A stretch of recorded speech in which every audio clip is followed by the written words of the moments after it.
Bagaimana menurut Bapak terkait moderasi beragama selaku tokoh perbandingan agama atau studi agama-agama? Ya, pertanyaan yang bagus. Assalamualaikum warahmatullahi wabarakatuh. Semoga kita selalu sehat ya, secara fisik maupun pesak. Karena sehat secara fisik, tidak sehat secara pesak, itu akan menimbulkan kegalauan tersendiri. Moderasi beragama di dalam studi agama-agama adalah beragama secara moderat atau pertengahan. Jadi kita selaku umat Islam itu harus menjadi ummatan wasatan atau umat yang berada di tengah-tengah. Dalam Abrahamic religion atau agama-agama Ibrahim atau agama Nabi Ibrahim itu ada 3. Pertama ada Kristen, Yahudi, dan Islam. Nah, di dalam ajaran Yahudi itu sangat erat sekali syariatnya. Jadi di zaman Nabi Musa pertobatannya itu yaitu ketika umatnya menyembah patung sapi yang diajak oleh Musa Samiri, itu pertobatannya itu harus bunuh diri.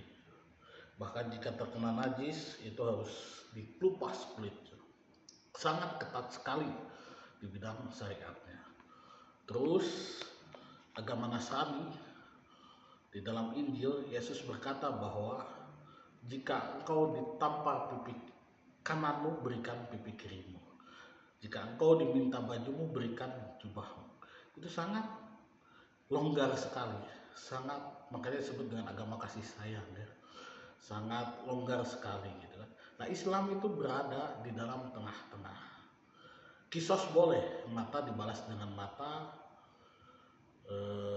darah dibalas dengan darah, tetapi yang paling baik adalah dengan memaafkan. Nah, moderasi beragama dalam kaitan studi di agama-agama seperti katanya Pak Mukti Ali, yaitu agree in disagreement, sepakat dalam ketidaksepakatan. Jadi artinya kita sepakat bahwa semua agama itu ada, semua agama itu bukan benar ya, benar tapi dalam artian perspektif mereka sendiri-sendiri, masing-masing memeluk agama. Tetapi kita tidak sepakat dengan agama mereka. Jadi sepakat dengan keberadaannya tapi tidak sepakat dengan ajarannya. Jadi agree in disagreement, sepakat dalam ketidaksepakatan. Ya, pertanyaan selanjutnya. Bagaimana agar terciptanya kerukunan antar umat beragama? Nah, bagaimana agar terciptanya kerukunan umat beragama? Itu pertanyaan yang bagus ya, yaitu dengan cara dialog, dengan cara bertukar pikiran, saling memahami. Kalau dalam Islam itu lita'arofu, saling mengenal gitu kan. Dengan paham, mengenal, memahami, understanding, maka kita akan terciptanya sebuah kerukunan antar umat beragama. Tak kenal maka tak sayang, tak kenal maka ta'aruf, tak kenal maka tak disubuhan. Kalau dalam bahasa Sunda itu tak diramahi, tapi kalau kenal kita kan pasti kita sering ramah, tersenyum. Kalau kenal kita juga bisa saling menyapa gitu kan. Dulu aja mungkin dalam perspektif kita ketika waktu kecil, dalam pemikiran kita bahwa ketika melihat pendeta orang Kristen itu seperti melihat setan atau sesuatu yang najis gitu kan, takut gitu kan. Tetapi sekarang misalnya dengan adanya teman SD kita yang beragama Kristen, teman sekolah kita, terus pergaulan semakin luas, kita saling memahami, saling toleransi, maka membangun sebuah dialog, maka akan tercipta sebuah kerukunan beragama.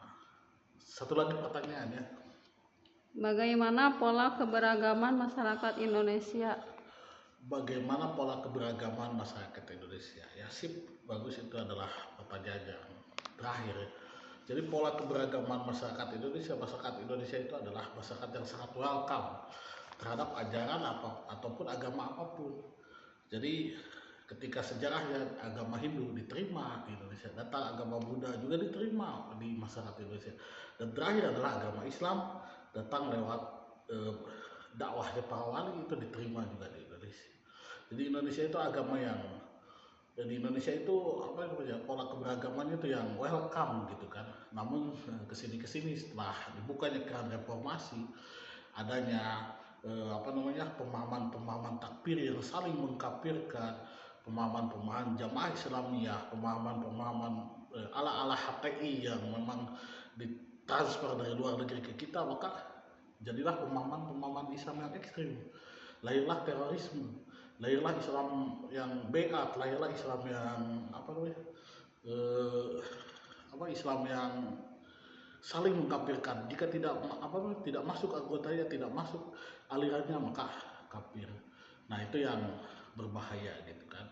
Nah, makanya Indonesia ini pola keberagamannya harus dirawat. Jadi rasa inklusivitas, rasa persaudaraan, rasa berbagi itu di Indonesia itu sudah bagus gitu. Makanya kita, apalagi ditambah dengan moderasi beragama secara modern, itu akan membawa Indonesia menjadi negara yang apa namanya, aman, tentram, damai. Kalau di dalam bahasa agama itu baldatun thayyibatun warabun ghafur. Ya, demikian ikan hiu makan selasih. Thank you dan terima kasih. Assalamualaikum warahmatullahi wabarakatuh.